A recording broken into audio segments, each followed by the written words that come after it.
So, Matt, you are taking the lead on this one. With gusto. With gusto? Yes. Welcome.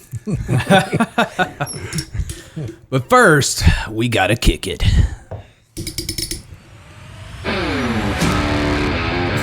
Let's hear it, man. I can't do it. I'm just going to sit here and wait. Anyway. Welcome to Hardheaded. Wait, welcome to Hardheaded podcast. I'm Matt Amos. And with me, as always, To my left, Chet Sears and Troy, three-shot Trussell. Welcome to another exciting episode. Is that enough inflection for you, or do we need more excitement? I don't know. I thought he got kind of up there at the end. Just a little bit, but I was asleep before then. So Right. Okay. Well, that'll work. Are you back? We're just to our audience. We're just trying to coach Matt to have a little bit more excitement, A little more gusto. And for our audience, I'm what people would describe as a flatliner. I don't go up or down. I'm pretty much in the middle the whole time. So I don't get real excited. I don't get real down. It's just the way I live, man. Even keeled. Even keeled. Even keeled. Like a sailor. Mm-hmm. Anyway. You did serve in a branch of the Navy, didn't you? The men's department, yeah. So today we're going to start off with Chet. What is on your mind? Yeah. Is that what we're going to do? Yeah, then what are we doing after that? We're going to go to top 3 things that make America awesome. Because we're coming up on the 4th of July holiday weekend. No, we are not. We're coming up on Independence Day, Matt. Independence Day, very well. We're not celebrating the 4th of July. The 4th of July is Independence Day. No, we're celebrating independence. I like it. You're bringing it back. I like where you're going with that, though. If you're trying to take independence out of our everyday vernacular, it's not the 4th of July. At least you're consistent with terms. That's right. And wanting to stay true to tradition. Wow. Yeah. We're still on that, I guess. We could do a whole nother podcast about boil. No, we couldn't. No, that's been settled as far as I'm concerned. That's all you have to say is it's settled. Even if it's not, just say it's settled. It's settled. For those listening, we did come up with a term in the comments on Facebook, and we're going to. I think we have all basically agreed to the Baptist boil. No, we haven't all settled. agreed. We haven't all agreed. It was just hashtagged. I don't think it was agreed upon. Yeah. It's settled. That's full immersion. But anyway. Yeah. So I'm going to tell you what's on my mind. I'm going to blow this thing wide open. If I'm not going to suicide myself after this, just so you know. But are you getting a tattoo? There is there's a racket. Hashtag McAfee. As in like a racketeering thing going on in Wichita, Kansas. Uh-oh. And probably in your town. And I think it just needs to come to an end. We need to expose this. Okay, for those that don't know what racketeering is, let's define that. Based on the context clues, what would you think? I'm just asking for our listeners that don't know what the word means. So can you just... So it's a racket. An illegal activity that's kind of organized, something like the Mafia. So if you look at the during the Prohibition times and all this, there's racketeering, right? Those alcohol and all that stuff. Yeah, and organized crime. If you want to look at it, okay. There's an organization to it. All right. So if with you're multiple parties involved, and you didn't understand, now they understand. So just to give a little context here. I moved up to Wichita, Kansas from Shreveport, Louisiana back in 2007. One of the things that I noticed immediately upon having a house that did not have a yard yet, it was in the process of being built when we bought it. So no yard, no fence, no anything. And I came from the land of the St. Augustine grass. I miss that grass. Love that grass. And then the neighborhood that I moved into, City Boy Problem, has an HOA or a covenant, a homeowners association, and there are rules around what plants you're allowed to put in your neighborhood. And one of the rules is you had to plant fescue grass in your yard. I was told that if you're going to have fescue grass, you have to have an irrigation system because fescue grass won't live without being irrigated. And so I was like, that's crazy. Whatever. I got all this stuff to do, going down the checklist. And then I'm like, well, hey, get some quotes. You need to sod it, by the way, because fescue doesn't do well when you seed it. So I looked at the cost difference between seeding and sodding, and I'm like, I'm still seeding. I'm not gonna pay for that. Like, that's way too expensive. So seeded, everything took off. It actually, went well but I had to irrigate the heck out of it. I actually had to put in, because I was also warned that based on the water rates in Wichita, if you're going to water your grass in the summertime to keep it alive, your water bill would be anywhere from $200 to $400 a month. Yep. Just to keep your grass alive. So then I start thinking, and over the time that I've been here and I struggle with my fescue, I've got a well, got a irrigation system on a timer, the whole thing, seasonal adjustments, everything else.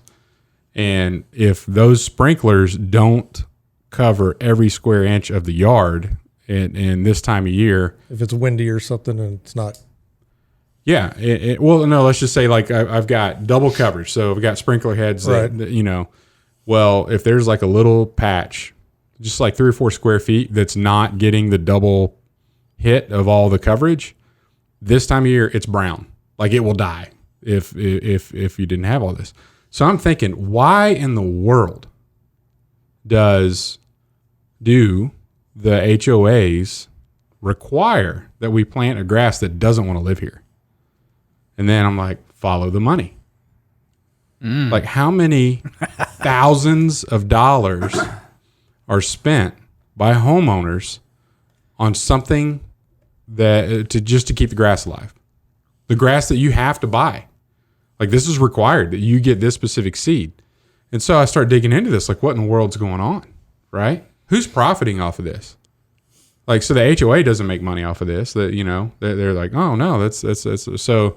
Well, there's sprinkler companies, the grass sod companies. There's a big grass farm out by us, Matt, closer to me. They're out in the country. Because I'm a little further out there. Yeah, it'd be a little too far to drive. But so you got the side people. You got the irrigation companies. You've got not just the equipment itself, but actually putting the systems in.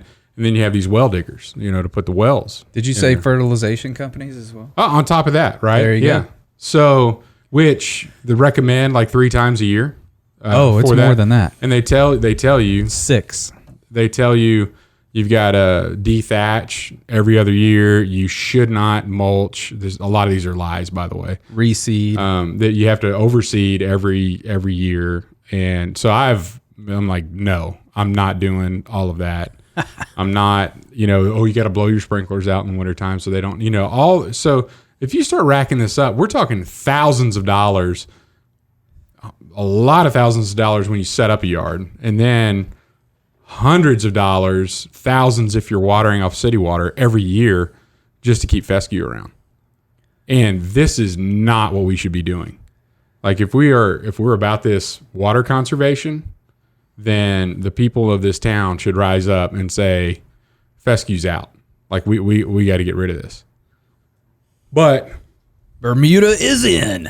Well, there's several different grasses, and I start digging into this, and I'm like, well, hey, what are some native grasses around here or close to native grasses? So buffalo grass is one.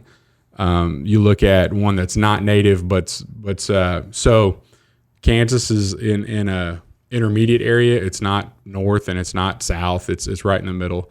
As far as the USDA hardiness zones are, it needs an intermediate grass, the one that is either a cold tolerant south grass or a heat tolerant north grass. So they have selected the heat tolerant, air quotes, northern grass, which would be the fescue, in hopes that your yard looks better in the fall months because it stays greener longer.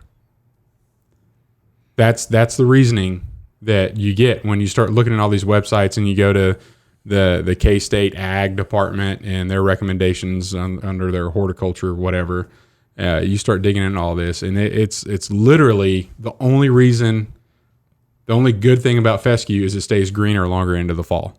And I'll tell you right now, getting into the fall, I'm tired of mowing. Like so being greener to November instead of browning up in September, October. Yeah, it doesn't make me any problem, especially if I don't have to spend thousands of dollars a year to keep it green when it's wanting to turn brown all stinking summer long. So a non-native grass that's more cold tolerant, but it's a southern grass, is zoysia grass, and that's another one. The other thing that's the buffalo and zoysia do is they seed their own, like they send runners out. Yeah, like St. Augustine does. St. Augustine. I love that about St. Augustine. Well, with fescue doesn't. So if you have a hole in your yard, a little patch, you have to like seed that area if you want grass to come back, which is the dumbest thing in the world. Like your yard should try to propagate, but fescue doesn't. Yeah, like if you have a female dog, they have a hormone in their urine that will kill the grass in spots.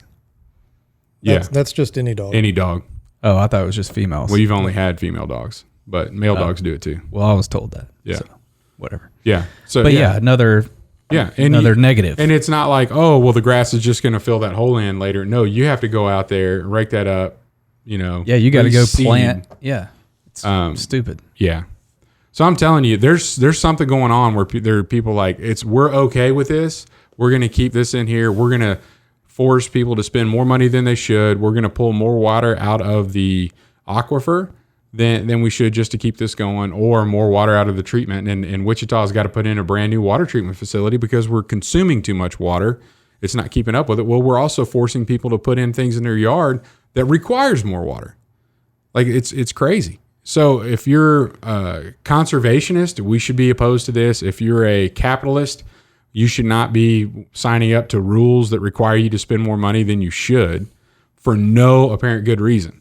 So the only thing that I could think that maybe if people are innocent in this and not thinking all the yard companies out there, all the sprinkler companies, all the seed companies, all these people are like, hey, we got it, Our hardiness zone changed. So they did the survey back in 1990, and we were a little bit more on the northern side of hardiness. And then they redid the climate study in 2012, and now we're on the southern side. We moved from 6A to 6B. So what was once good in Oklahoma, and you can't find this stuff in Oklahoma, this grass that we have to plant up here, it's not down there, right? But we're 35 minutes from Oklahoma, but yet it's required here. Well, 30 minutes south of here, 35 minutes south of here, it doesn't grow. It's not natural, and nobody's asking for it. But we require it here. Well, that zone that used to be in Oklahoma is now in the southern part of Kansas. So they shifted all those zones up basically in 2012. And I think maybe out of just ignorance, laziness, neglect, or whatever, all the HOAs that saw the climate zones in 1990 said, well, that's what it is, hey, we were colder climate. Well, that changed in 2012, and maybe nobody else has said, hey, we got to change this. This needs to shift. So, and looking at all the website stuff, most everything that everybody's being told to do with these yards is not what we should be doing. Number one, we shouldn't be planting fescue. Number two, you don't need to bag your mulch. Mulch is actually helping in this situation. And when you talk about dethatching, it's not actually pulling the mulch out. It's dead roots that you're getting out. And you don't need to do that every year, but they're trying to do that every year where you can rent all this equipment at all these places. It's just it's a racket. I'm telling you, people are our ignorance as a people group around here, and this is probably happening in your town as well, unless you're in the South and St. Augustine's everywhere. Which it's a fantastic grass. But if you also look at heck, I mow the grass. Heck, my dog goes outside, his feet turn green. This stupid fescue grass. Oh yeah, well, St. Augustine doesn't do that. Well, your dog's Zoysia wouldn't do that. Black and brown fur. Mine's golden, and it's she gets. My dog has green. white feet. He does? Yeah. Oh well, never. So it's well, even no, more he green. doesn't. He has green feet. Yeah, green feet after I mow. My shoe, you can't. The shoes you mow in all turn green. It's just green every time you mow because you fresh cut grass on that fescue is just stupid. So I'm either going to really blow this thing up and start pushing real hard in my HOA, or I may just go ahead and just play over, like you've got no science that says this is better. This fescue's better, and I'm just going to plant zoysia. And good luck. I'll fight the man. Fight the man. Well, I had Bermuda taking over my fescue in the should have just let it in go, every man. backyard, and I did. I like just kind of let it go.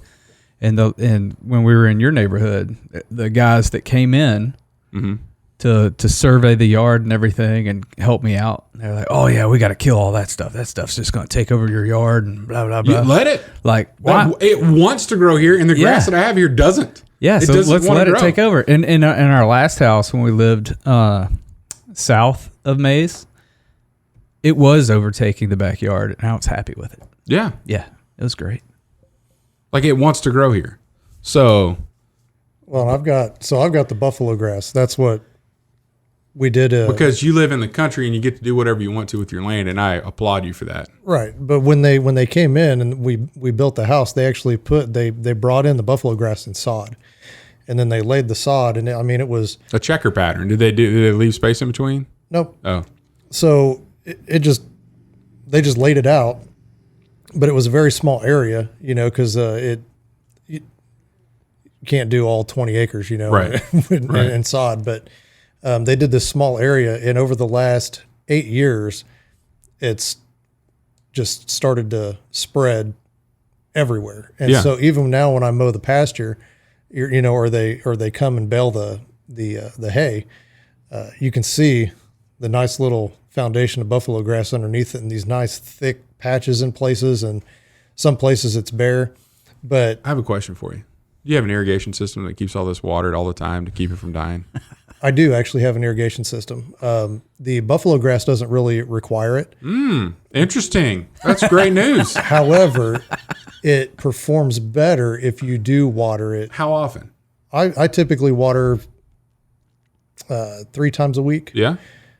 hour and a half on each Cover your whole yard? each station. You know how often people in my neighborhood will have to water this time of year? Probably every day, More than once a day. really. Yeah. Yeah. Multiple. And I don't. I keep mine on the bare edge of green. I did too because we didn't have a well. Yeah. It's crazy. How much Yeah. did your water bill get? Oh, it got up to probably $250 a month in the summer. That's ridiculous. It's Oh, yeah. ridiculous that we're requiring this out of our homeowners. Well, and even on mine, and I can kind of understand from a, HOA is there to kind of protect the value of the homes that are there. So I'm just I going understand why they're there. explain Go for it. And so explain the difference for buffalo grass, because buffalo grass doesn't actually even green up until about June. So, Yeah. While your grass starts greening up maybe in April, May, you've got a real nice stand of grass that just, beautiful green, looks great. March. March. It could be March, depending on So weather. because everybody in my neighborhood's like, don't turn on your sprinklers yet. Don't turn on your sprinklers yet. Don't. And then there's one guy that's like, oh, I'm really excited about, I got some New Balances and I'm going to go out there and mow the yard. green them up. And then they're like sprinklers, and then everybody else is like, crap. Here we go again. Yeah. Well, and so, for mine, when we get to that April, May timeframe, like last month, that's why I went and bought that new mower, is because my grass doesn't grow, but the yellow clover, all the weeds, everything starts growing. And so for buffalo grass, that's actually when you would do your, what do you call it? When'd you turn your sprinklers on though? Oh, I didn't turn those on until Everything already greened up. So 2 weeks ago, maybe. Yeah, so you can force that to happen a little bit sooner if you wanted to. Force what? The greening up. No, it's all based on temperature. It's all based on the ground temperature. Okay. So Has a lot to do with water on the and temperature on the fescue. Yeah. But the brown, it's actually an amber colored. Your dormant, the buffalo grass dormant color, and the dormant color for fescue is like a muted tan, not attractive brown. Right. And there's a lot of folks that are like, the winter Bermuda actually looks pretty good. It's not green, but it looks good. Like it's not just a brown. It's more amber. It's got some color to it. It's just not green. Yeah. Well, and there's places in my yard, and of course, I mean, the reason that they did buffalo grass on mine is because of the soil that we have. The soil out of my place is terrible. It doesn't grow anything. Matter of fact, I was like on the portions that weren't sodded, that still hadn't filled in, that were, still red dirt 8 years later. I went out, probably 4 years ago, and I bought a bunch of buffalo grass, and then I was like, this is gonna take off and fill all this in, because the buffalo grass was actually quite expensive. And so, because it's a blended buffalo. If the first time you buy it, but after you buy it, you're done. Right. So fescue may be cheaper, but you have to oversee that stuff every year, according to the people around here that say that's how you care for your yard. Right. That are profiting off the way that they're telling you. No, I mean, it's like anything else. It's a racket. I mean, you can even get into pretty much anything, and there's going to be accessories or the way you should do things, and there's people trying to fit into a market where you can sell a product. Yeah, but the one that gets me a little bit more about this, though, is it's mandated. Right. This we live in America. We're coming up on Independence Day. That's right. So we should be able to be free. But to your point on the color, so that's an argument against buffalo grass. Zoysia greens up faster than fescue. So and it's even more expensive. Yeah, but it's a one time and you're done, and it grows. It propagates itself. If it takes. And it will. You don't even have to sod the whole thing. You could actually put plugs out there and it runs. It goes crazy. And all of us already have irrigation systems, so we just wouldn't have to use as much water now. And if you're building a new home, maybe you don't have to put a whole irrigation system in. And then the cost of your homes goes down, which is fantastic. So I understand that there needs to be uniformity in a neighborhood. I'm just saying, I don't actually think that there does need to be uniformity. I think every house should be unique. But it needs to, I would say if you live in a neighborhood, you ought to have the upkeep. It should look nice. But I agree. But I could tell you, if you have a grass with runners and you have somebody that doesn't want runners and somebody that does want runners, they're screwed. Whoever has runners is going to, they're coming into your yard. Yeah. Unless you put in like hard borders at your fence or something like that. Who knows? But I'm just saying, it will grow right over that, right through that. I can tell you that from experience. Like, we've got these garden, like the garden beds where your flowers are and stuff. And we had one spot where the wind out of my place is just crazy. And so it took all the mulch and basically blew it, who knows where, Oklahoma or maybe Nebraska by now. But we didn't do anything with it. Mm-hmm. And that first summer, that grass went up and over that barrier, that plastic barrier that's about 6 inches, it's about 4 inches in the dirt, and then you get another 2 up top. And grew straight over that and covered that whole thing. I mean, some of the nicest grass I have in my entire lawn is in my garden beds. Yeah. But I've been fighting because buffalo grass is hard to make look nice, because you get so many weeds in the early spring that germinate and grow when that grass is not. So you got to really be on top of your weed control in the beginning. So don't go buffalo grass, go Bermuda, go Zoysia. I mean, but pick one that's not the hardest one, the most expensive one to have, the one that's the least robust. So if you walk, like, we have to take out our trash once a week, our garbage can, so store that thing in the backyard. The little pathway that I walk for that, like, gets worn down. It's like carpet. Minimal traffic. Like, for minimal traffic. It's like if your dog's like, oh, I'm going to run over here and bark at this person that's walking their dog. My dog does this a lot, but I'm going to go over there. Dog doesn't live outside. Yeah. Just his normal pathway beats the grass down. Never goes back. Like Zoysia grass. That's awesome. Bermuda, like golf courses, right? You're driving golf carts on that stuff hundreds of times a day, and it stands up to it. And it's a better grass for the climate of Kansas than anywhere else. And why in the world are people telling you we have to plant fescue? There's something that's not robust, something that you have to water too much. It's something that costs more than any other grass to maintain in this region. And I just think it needs to stop. I don't disagree. That's what I'm just saying. So who's profiting off of it? If I end up dead, you guys go after the grass guys. They did it. whoever they are. Whoever they are. Which one? Which they'll ones? have to come to all of them. They did bring them all down. The grass guys. They're working together in the lawn. It's like the grass with mafia. the lawnmower. They're like a mafia.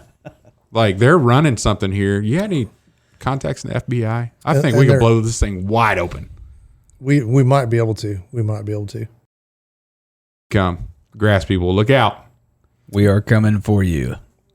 That's what's on my mind, man. They're sitting down like the Godfather, pressuring these HOA presidents. Oh, they're listening to this podcast right now. There's They've got, messages right now flying around like, oh no. There's this new HOA coming up out there. They got that whole new addition in Mays, just north of, or across from Woodard's there.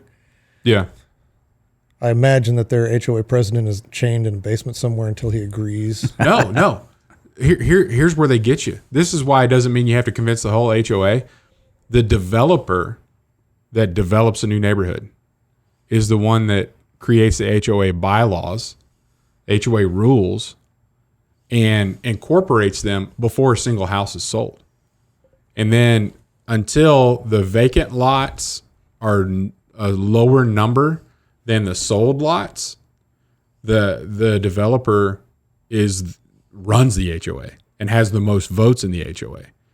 So when the HOA homeowners actually take over the covenant, it's something that's been in place for years, and they've already had to abide by all those rules and didn't have an opportunity to vote to change it. So it's not up to the HOA initially. Everybody in a neighborhood in Wichita, a new neighborhood that starts up, is required by the developer. How does the developer make money? They're selling lots, right? But there's got to be a kickback. There's going to be a kickback somewhere. There's got to be. Builders, you got the turf guys, not naming names, such and such grass farm. You've got all these seed companies. You've got all these irrigation companies, and then you've got all these yard companies flying around here that have to keep up with all this stuff, pouring chemicals everywhere. I mean, I'm telling you, it's not environmentally the best thing to do, because all the chemicals you need to treat it, all the overseeding that you have to do, all the watering you have to, all the water you're pulling out of the ecosystem just for this stuff, the draining the aquifer, getting all that evaporation out of there. Heck, the humidity would probably drop if we didn't have fescue around here, because all the watering would slow down. Yeah. It just lines up. So, zoysia grass, buffalo grass, or Bermuda are better than fescue in this region. Research shows it. The only benefit, the only chart that you look at that says that fescue, you may like it from an aesthetic reason because it stays greener longer. That's it. And I'm telling you, after you mow your grass all summer long, getting browner quicker, yeah, everybody's ready for that too. That's mowing. The other people that don't mow, it's pretty green. Yeah, I don't care. I'm done. It's September. Dove season started. I shouldn't be having to worry about mowing my grass after I clean my dove. So if ABC Grass Company is listening, we are looking for sponsors. Only if you come at us with Buffalo, Zoysia, and Bermuda. Yeah. Come at me. Chet will pitch any one of those grasses. Hey, and if Pennington Seed, if you want to get some Zoysia numbers up, give us a call. Love it. All right, let's take a quick break before we jump into our top 3. This episode is brought to you by Admiral's Pennant Beard Oil. Visit admiralspennant.com for all your beard oil needs. Yeah. That's what we use. That's what I used to use. You need to grow it out. I should. Are you going to get another fall beard? Possibly if I go duck hunting. But if I do, I'm going to use some Admiral's Pennant. That's for sure. You get that right. Where do you get it, Matt? I think you just told him. admiralspennant.com. That's right. www.admiralspennant.com. And it comes with a nice letter from the owner. Yeah, every one of them. So tell them Hardheaded sent you. Thanks, Admiral's Pennant, for sponsoring this episode. This commercial just smells different. And we're moving on to our top 3, which today's top 3 are the top 3 things on your list that make America awesome. I was going to say make America great. No, but awesome. This is an unaffiliated top 3. There are no affiliations with this. No endorsements of any individual or slogan. Matt, why don't you lead us off with your top 3 awesome American making things? All right, the top 3 things that I think make America awesome. I'm going to start with number 3 is entertainment. All right. We're probably one of the most entertained countries in the world in regards to movies and music. Because across the world, Hollywood, love them or hate them, makes phenomenal movies that capture your attention, that allow you to kill time. They kept me company overseas multiple hours. Yeah. When there was nothing to do, watching movies, listening to music, entertaining myself. I would agree. So that's... And music. Yeah. And, well, that's what I said. Yeah, I know, but that's not Hollywood. I mean, but our entertainment industry is large, and there's a lot of good talent that makes some good songs that I like to listen to, make some great movies that I like to watch. Yeah. So I would say that would be number 3. Okay. Number 2, our Constitution. And what's that? The way that the founding fathers For our listeners. that's They may not know what that is. that's a document. It's not just something that you do in the morning. Are you okay, Troy? Can we move on? Did you take your Constitution today? Yes. Okay, tell us why. Tell us.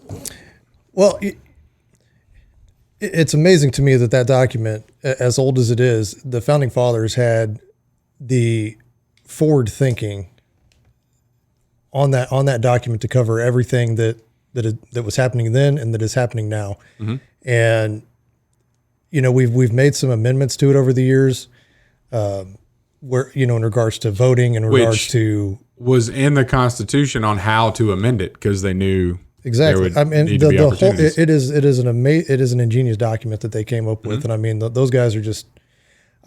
I think they were just on a different level of playing field than the what we currently have leadership wise. I just don't think that those. I think those people are out there, but I think that they're. I don't know what they're doing, but there's smart people out there that are just as smart as those guys were, but I don't know that they have the same love for this country that those people did, coming from where they came from. We talked about it before with, America's just kind of gotten soft, mm-hmm. I mean, we came over from some, hard times and came to this country and overcame a lot of things. And those guys went through it and they said, hey, this is the way it needs to be. We've seen it, because nothing really has changed today that wasn't happening back then. It just different ways, different ways in which those things are happening, but they're still the same. And so they wrote the document based on that. And I think it's pretty ingenious. And mm-hmm. As much as some people try to change the wording and misuse the words to either benefit their cause or detract from somebody else's cause, I mean, that document is there and it's pretty solid. Yeah. So that I think that makes us different also than pretty much any other country out there. That mm-hmm. How are you going to top that? That's your number 2. How am I going to top that? Mm-hmm. The people. Okay. People of this country are the number one thing that makes this country great, because we all believe in that idea, or we should all believe in that idea. And you look and if you spend all your time on social media or watching the news or something like that, you kind of think, well, people suck, or you get just a real bad taste in your mouth about that's so true about people. How dare you? No, it's social media has a negative effect on people, and there's so many negative stories that's really what you're filled with, and the positive stories only get 1 or 2% of the time. I mean, even when you watch the news, you'll spend 30 minutes watching the news, and the last 5 seconds is, oh, here's the positive story, whatever, 5 seconds of a positive story, when there's 30 minutes of positive things that are going on instead of the negative. Well, and even if you see a bunch of positive things, then you can start getting negative thoughts like, well, why am I not having that life? Or, so it can work both ways. Yeah. But the people are really what make this country great. And I've had the good fortune, I guess, to, with my injury to travel around the country and meet a lot of people. And I'm always impressed where I go. It's just like, man, these people are so great. I don't understand, like going to someplace like, LA or New York, and it's like, all these people are going to be, rude. They're going to be, you have these preconceived notions from what you see on social media or stereotypes that have been given. And when you meet those people in person, it's exactly the opposite. I mean, they're, phenomenal people. And I think that there are so many good people out there, and there are actually so few really bad people that if we just, again, focused on the good, we'd be better off. But it really is the people that make this country great. Yeah. And it's those same people that are the reason that I'm here today. So yeah, that would be my number one, the people. Cool. All right, Troy. I like it. All right. So my number 3 kind of goes along with people, and I just used the word culture. Mm-hmm. There are just so many varying degrees in this nation of culture. And where I'm from, Louisiana alone, in northern Louisiana, you have a completely different culture than you do the middle of the state. And then if you go all the way down south, it's even more of a different culture. All good things. Mm-hmm. You don't have to travel far in this country to find a different culture. Yeah. Which I like that about this country.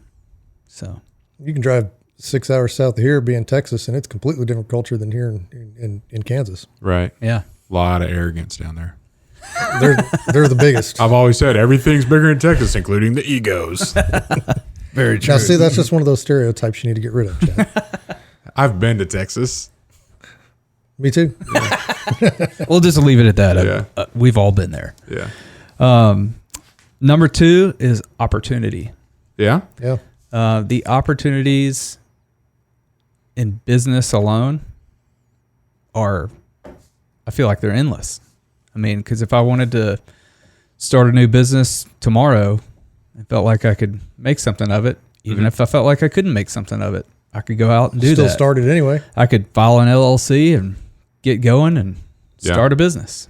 Yeah. So opportunities are endless in business and other things.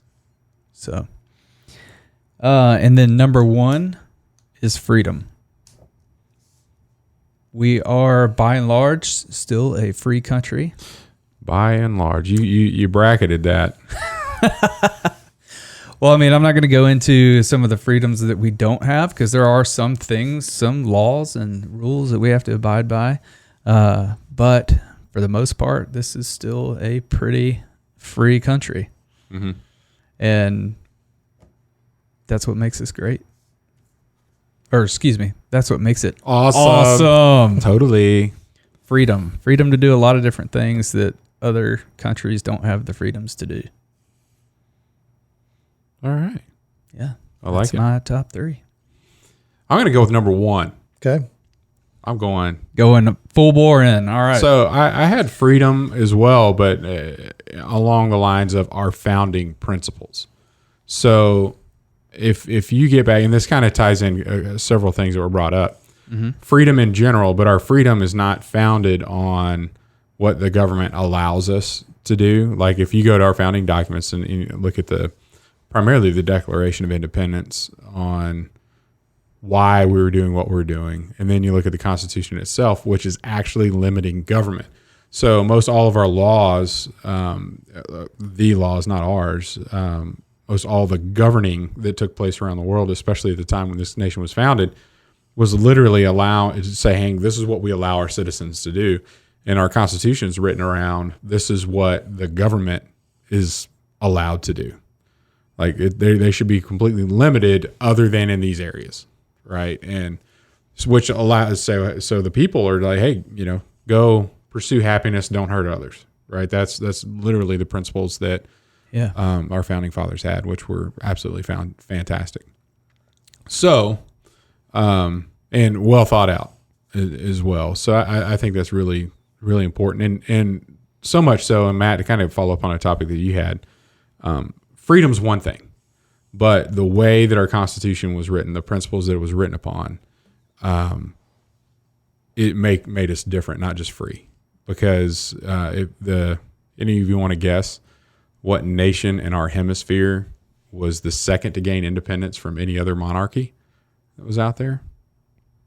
It's okay. You're probably not going to know. I have no idea. Are we going Western or Northern?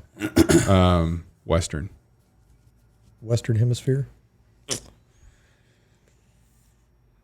Somewhere in Central America? Haiti. Haiti was the second, and it was actually in the 1800s. So 1770s for us. Haiti was in the early 1800s, and they declared their independence from France. And I've been to Haiti quite a bit. And freedom from the monarchy of France and our freedom from British rule that didn't result in the same nation, right? So the principles that we were founded on wasn't just we need freedom, but we need freedom and we need limited government. And what I know of Haiti's history is, okay, now that France isn't ruling us, we need to set up a similar rule, but by Haitians, right? Not a completely dramatically different way that people can rule themselves. They're just like, we can do it better than what France was doing for us because we're us, right? We live here. So it's not just freedom, but it's freedom and the principles that we have that we chose to set up this government on.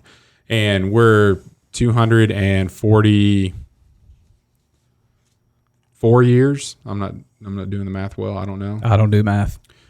240. It will be after Independence Day. 245 years.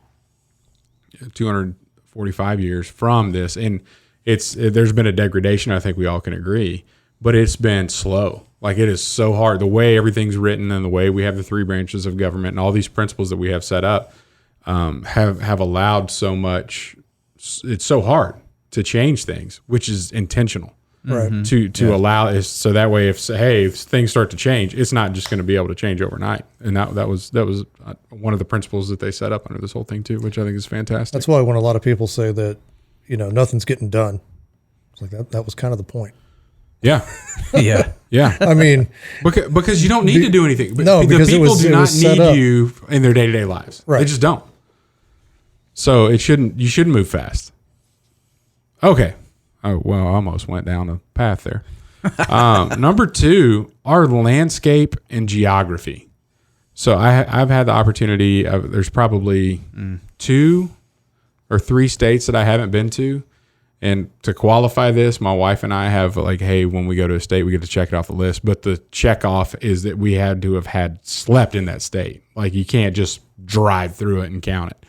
So under those circumstances, I actually changed that. If I eat a meal there, then it's good. So if you do one of those little 5-minute cut through the corner, I don't count it. But if I've been there long enough to have dinner with some folks or whatever, so I think there's only 2 or 3 states that I haven't been to yet. So I've been all around this country, and my gosh, it's beautiful. Mm-hmm. I mean, it's gorgeous, and it is gorgeous in mountainous ways. It's gorgeous in the ways of the swamp.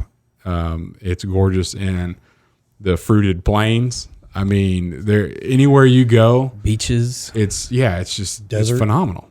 There's just so many different environments. There's so many. It's so pretty. We've talked about national parks here before, but just the difference between Yellowstone and Grand Teton, and they almost are connected. They are connected, but yeah, but connected in beauty. Just those two different. They're vastly different, right. And they're right next door to each other. So yeah, that's one of the things that I think is really neat. And I've been to several other countries, and I know there's some really neat things there too. So I'm not just saying that this is, but not every one of them is as awesome is what we have here from a landscape and geography perspective. And then it kind of touches on both of yours when you had culture and people. My third one is going back to that idea of the melting pot, our diversity. So having lived in Japan, spent some time in China, Haiti, Europe, you know where you are just by looking around at the people, because they're all the same. And you come to the U.S. and everybody's different, right? Like we talked about being in Louisiana, like the Cajuns are different. Like they're different than where the folks that I grew up around, the rednecks, whatever you want to call them. But I think it's fantastic because that gives us a different perspective. There's so many different cultures that are here. Our diversity makes us stronger, I think. And one of the things that I think is really sad with what's happening right now is there seems to be more of a segregation of those cultures and the diversity that we have, where we were focused on bringing everybody together regardless of where their background was. It seems like now that's all that everybody wants to talk about is how we're different. And I'm a big fan of the differences that are there, but coming together, and those differences, different opinions, different experiences, different cultures, different backgrounds, getting to know those people and learning from it, and then making us all stronger because of it. And I think that's fantastic. And that's a really neat thing. We talked about this when I was in college, but initially the sentiment was we need to be a melting pot where everybody comes together, and then we have this unique, well-flavored melting pot of food. And it seems like now everybody wants to be a garden salad. Like you're going to be the lettuce, and you're going to be the whatever else you put on salads, the tomatoes, and you're going to be the boiled egg, and you're going to be the mushrooms. The bacon bits, black olives. But I'm thinking, I really like that melting pot idea of all the diversity coming together and creating this really unique, and it is unique. You go around the rest of the world, and things are a lot more homogenized, right? And our country was founded on everybody coming together, and all the differences coming in and having one idea to go pursue happiness and not hurt other people, start that business. Absolutely. So, yeah, that's my number 3. I went 1, 2, 3. I did that just to upset Troy. No, it's okay. Our listeners there's some of them out there that probably like it the other way. That's okay. And I mean, I'm not going to run you off because of that. Yeah, I'm going to stick with things that make America awesome.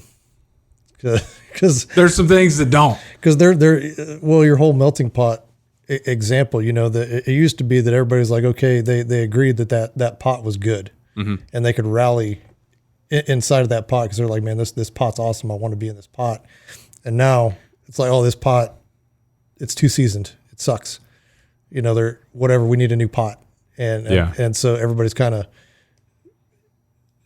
breaking off and kind of doing their own thing, because there used to be that one thing that we could all rally around. I don't think everybody's breaking off and doing their own thing. It's just the loud people in the room right now that make it uncomfortable for people that just want to be left alone are telling you that that's like not okay.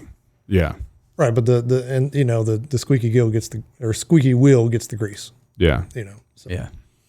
Or the squeaky eel. And if the grease is then like hot oil, like you're going to fry it. I've never had fried eel. Oh, yeah. Eel's good. Come on, man. Never had it. Come on, man. Eel roll, sushi roll. You should really put some in a tin pan on a Traeger and see how that turns out. Fry it? Frying with the Traeger? Yeah. All right. Yeah, definitely not boiling with one. All right. You are boiling with the Traeger. That's another thing that makes America awesome is you can boil in a smoker. That's awesome. Thanks, Traeger. Yes. You're welcome, Traeger. All right. Moving on. So to our good word for today. And Troy, good word. You're up. So my good word for today is positivity.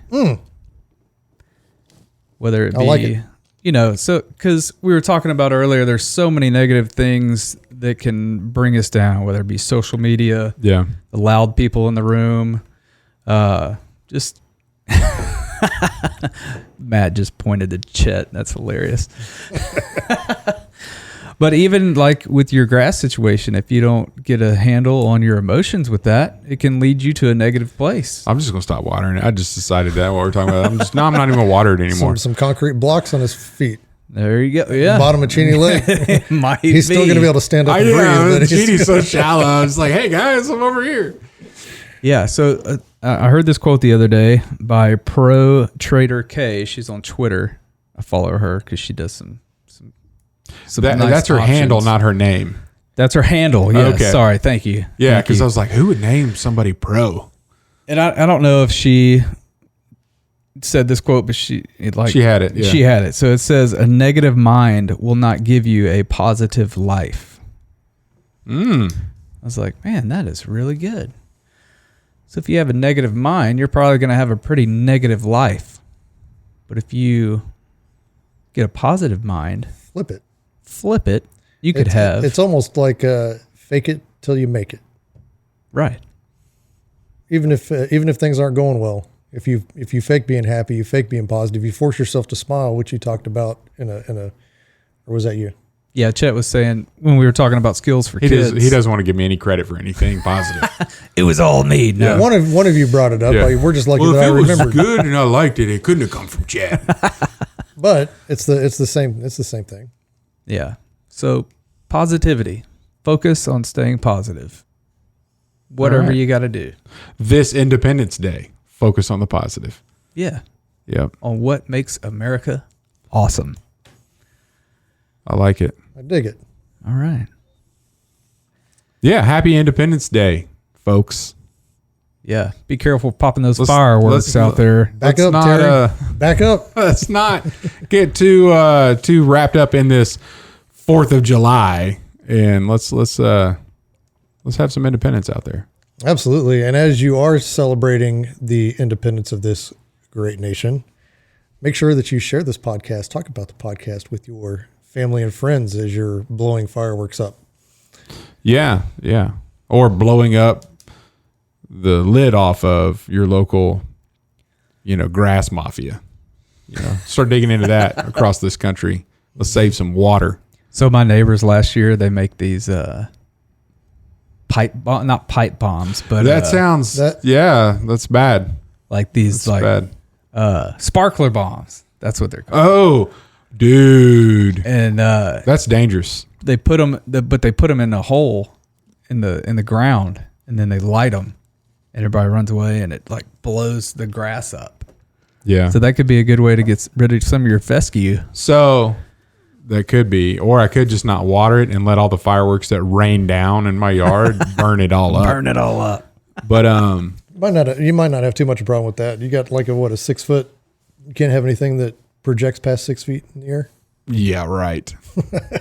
Because everybody follows that one, right? It's 10 feet, and you can get ticketed. And then the city council actually allows the fire department to issue citations on violating this. And there's a cul-de-sac.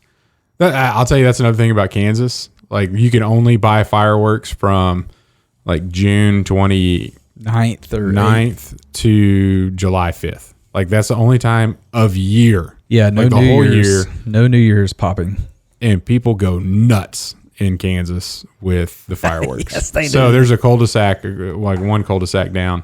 They all go together. I don't know, $6 or $7 grand on fireworks. And one of them is a police officer. And he's like, hey, guys, partner or whoever, in the PD that's working tonight, just go ahead and show up and write me a ticket. We all pitched in to pay for this thing. Like, we're going to violate the law, and we understand there's going to be some citations, but it's coming, and that's like one of a couple in my neighborhood that are just enormous. It's crazy. It's wild. Yep. All right. Yeah. All right. Good episode, guys. Stay safe out there, friends. Come back with all your fingers and appendages. And if you don't, celebrating. And if you don't, I know a guy. We know a guy. Very good. All right. Thank you for Matt. Thank you for listening to the podcast today. We're so glad you joined us. Hit that like button. Subscribe if you have not subscribed yet. If you have a top 3 you'd like us to cover, please leave a comment on one of our Facebook posts, or you can find us at hardheadedpodcast.com. Tell us what makes America awesome in your view. We'd love to hear from you. We like interacting with you. And we will talk to you again next week.